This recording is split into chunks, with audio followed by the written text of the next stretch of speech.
Hello guys, this is a battle between myself, playing as Al Bundy, and the Dwarfs, against Sacred Band Sashakiel, I believe I'm supposed to pronounce that. Player from a Polish clan that I'm quite familiar with. Not really familiar with the player, but he picked Chaos after I picked Dwarf, so I was expecting something of a meta army from Chaos, which is always considered to be like a very strong pick against the Dwarfs. So we're gonna take a look at this battle, and looking at this Chaos army, I can tell you this is something that looks pretty close to what you're going to face if you're a Dwarf player. Yeah, going up against Chaos. So here you have two Chaos chariots. Actually, one is a Gore Beast chariot, and then yeah, he has like one Chaos chariot and one Gore Beast chariot on each side. I kind of like the Gore Beast chariots more, but both kind of chariots can get a lot of work done against the Dwarves. There's Sartorial, who is always pretty good against the Dwarves. Very common pick here. Kind of the bane of the Dwarves as well, because he kind of flies from one unit to another and disrupts everything. And has very high missile resistance, so it's not easy to shoot him. He'll still take damage, but it's gonna take a very long time. He has very high hit points as well. Now this guy, he has Final Transmutation, which can punish you if you blob too much. And he has Plague of Rust, which I believe he wants to use in conjunction with his Chaos Chariots, which don't have traditional armor piercing. And only a weapon strength of 40, as it seems. Now, on top of that, there's two Exalted Heroes on Manticores. They don't rampage, so I think they're very good choices also to guard against any Gyrocopters.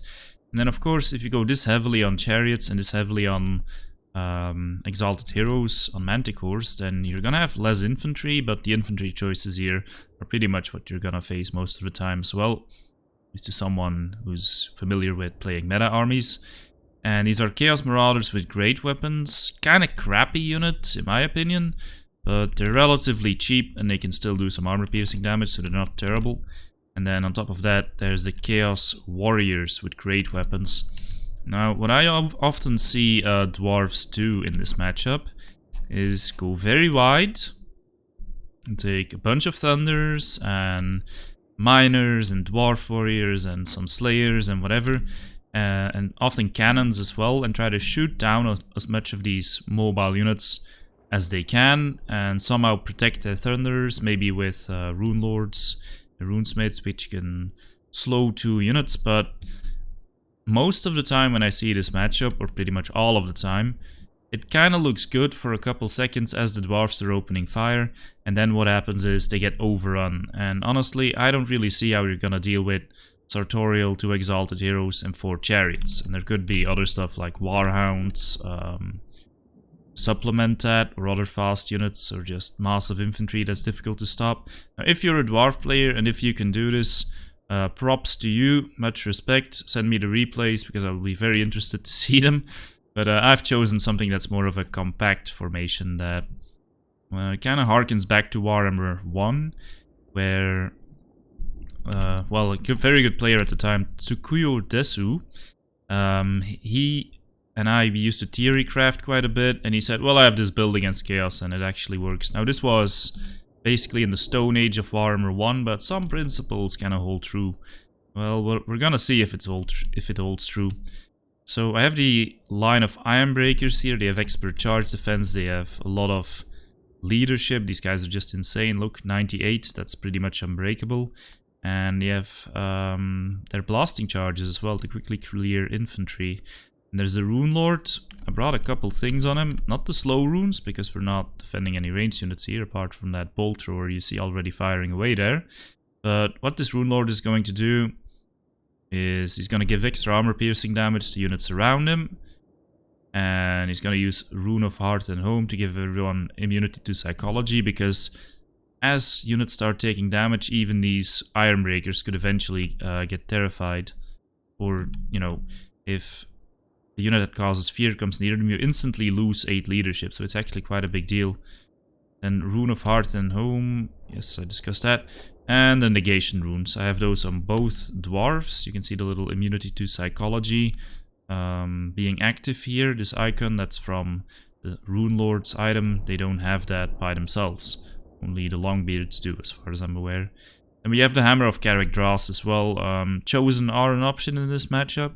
And if you can take a Chosen's melee attack down by 40 for 50 seconds, then it's gonna really help you. Because aside from Chosen, no Chaos units really grind down these Iron Breakers efficiently, is what I found. The Dragonback Slayers here for the slow in the center. They'll be able to slow anything comes in. And then some Longbeard's great weapons, just solid all around armor piercing units. And the Grumbling Guard, actually a very key unit in this build. And if you're a Dwarf player, guys, I would ask you to consider this unit because it is so strong. It has a lot of leadership, as you can see. So even if there's just a couple models left, it's gonna stick around. And the old Grumblers will basically keep your army fresh. And that is huge in the endgame. If your army is fresh and his army is tired, it makes a big difference in how they're gonna fight and perform in combat. Now, aside from this bolt thrower, which is putting some pressure on the manticores, as you can see, I have the one gyrocopter. There's two reasons for that. Of course, it can shoot stuff, and it can drop bombs on any clumps that might appear. And what's also quite important is, let's say we manage to rout one of these chariots, I want to be able to chase it off. Now, with that in mind, maybe it would have been better if I stood closer to the edge of the map. But my units might rout at some point as well, and I want to be able to bring them back as well. So this is not a horrible position, but let's see how this battle goes. You can see I'm in a box. It's not my preferred playstyle, I prefer to be aggressive, but with Dwarfs that's kind of difficult.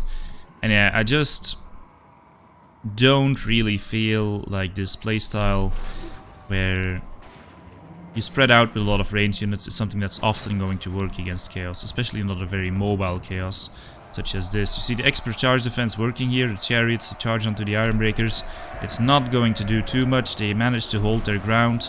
The opponent tries to get into the side here, which is slightly better, but you can see they're sort of missing the velocity, and the first charge of the chariots has been repelled. And anytime something comes in, of course, you send in the Dragonback Slayers to deal with that. Now here comes the final transmutation, but you see I instantly pop Rune of Negation and Master Rune of Negation. That's gonna negate the damage from that final transmutation by quite a lot.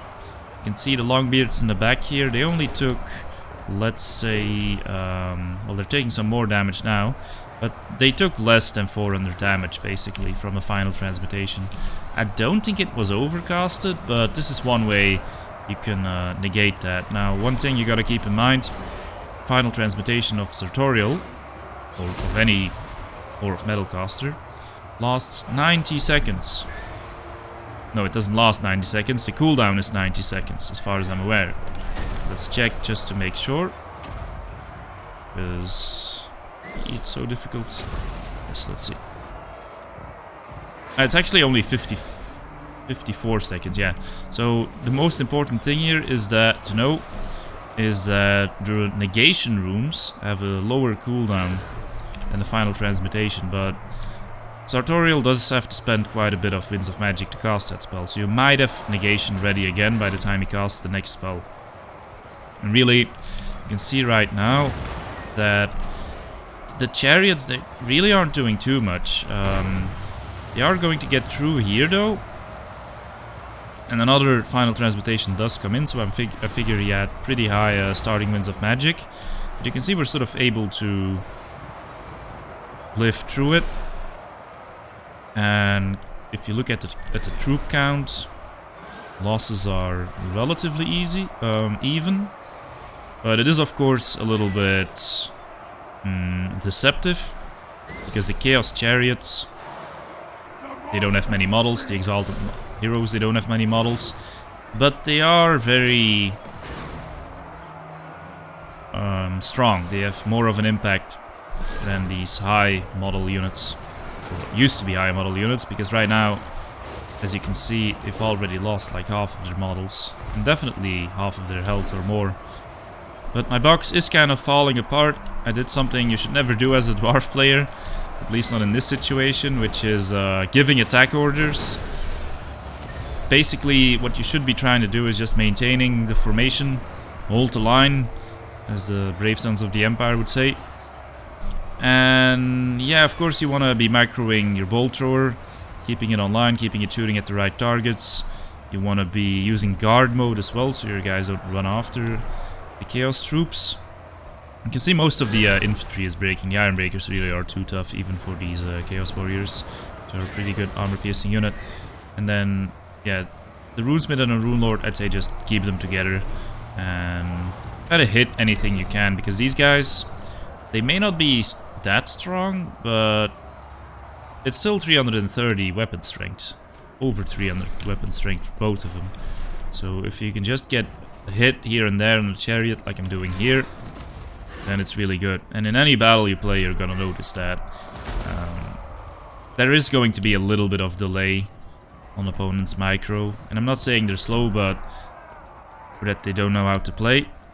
But that's simply the way it is in this game. If you tell a unit to do something, it doesn't really do it instantly. It maybe starts doing it instantly, but it's not like you tell a unit to run away and it's already running away. You usually have time to get some hits in if you're properly positioned. Which I currently am not. This formation is a bit of a mess. But I am reforming the box, as you can see. Now you can ask yourself, well, is this really how you want to play? Is this interesting? Putting your stuff in a box? Well, in this matchup, guys, I don't really see many other options. As I said, playing with a lot of ranged units and cheap infantry to stop stuff might be a possibility, but I have yet to see the dwarf who can stop like 7 mobile units and a bunch of infantry coming towards him. Not saying it's not possible, but it's definitely a lot of work. And so, another thing to point out here, look at these Chaos Warriors. This one's exhausted, this one's exhausted. The Exalted Heroes, they're actually catching some blasting charges here. They are managing to keep their vigor up a little bit more, but they are also pretty tired already. But thanks to these Grumbling Guard, all of my units are still fresh, so this is the point in the battle where you really start gaining an advantage. Now, my gyrocopter here, I sent him all the way to the edge of the map, chase off that chariot, and then he's gonna come back and do some more damage or chase off some more units. And now it's basically a question of just outlasting. That's one thing the Dwarfs are really good at, even in battles where it seems like things are going wrong for them. Sometimes they can just pull it back through their very high leadership. So really, to beat them, something has to go very wrong, like ranged units getting absolutely no value, or the lords dying, or something like that. It's very difficult for most factions to just purely trade with the dwarves and power through them. You need to find like engagements where you're basically losing almost no value on your own troops and getting a lot of value in attacks, like these cycle charges. This was a battle I actually played live on stream, and I believe at this point I said, okay, this is the point where we probably either get draw-kited or yeah, here we're going to get another hit with the Runesmith. As you can see, these units also sometimes get stuck. This War Beast is gonna die. So yeah, this is where we either get cycle charged or draw-kited death, but this is important, guys. We have one Slayer here. Now, it would have probably been better if I was a little bit less aggressive with them and kept more of them alive, but this one Slayer, even though he's only on 12 health, can still apply that minus speed, which is really good. And we have the Bolt Thrower, which is also constantly putting pressure. Yeah, some blasting charges are also going down onto these Exalted Heroes. They're better against infantry, but it's pretty glorious to see them being tossed on top of... Well, I guess I'm targeting the Chaos Warriors, but watching them get tossed on top of big creatures like this does look pretty good as well. Yeah, something you may face on ladder if you get into a situation like this is that Sartorial is just going to run around the map and you won't be able to catch him and you won't even get the win. But our opponent here, he is not a bad guy. He's not going to do that. He keeps trying to win, keeps trying to do what he can, casting some Plague of Rust there. I have to wonder if maybe it would have been better to just use all of his Winds of Magic for final transmutation. That probably would have been better, even though I had the negation. Yeah, now his units will shatter. Sartorial is still here. He is unbreakable, so at this point, you know, meaner opponent could decide to just walk to the edge of the map and we wouldn't be able to catch him. But that's also one reason I bring the gyrocopters. The gyrocopters, you can charge into combat and try to slow him down at least a little bit. He manages to kill that last Slayer here, but he is now fighting the Rune Lord and the Rune Smith. I'm using the rest of my ammo on him. He's flying into the Iron Breakers here, but negation is on, and they're not really going to care too much. And now the gyrocopters charge into melee. That's always a glorious thing to see, or sometimes a very sad one if it's like the last thing a dwarf is attempting. Those helicopter blades here cutting into Sartorial's wings. And yeah, he's doing what he can, but at this stage it's pretty obvious that he can no longer win. Gyrocopters are slowing down his movement, and eventually Sartorial will go down here, although he still has 1k health. But yeah, even Sartorial can't do that much. It's not even really such a big damage dealer, this Sartorial. It's mostly the animation that makes him very good against dwarves. Very difficult to catch, and very good at disrupting range units and not taking damage from them. It's something you're gonna have to deal with if you're the dwarves. And that's the end of that battle. I know from a tactical and micro standpoint this may not have been the most interesting one, but I wanted to share it with you guys because if you're a dwarf and you're getting bullied by chaos or people counterpicking you as chaos, then maybe this is something you can try. I definitely encourage you to search for other solutions as well and play in a more noble way.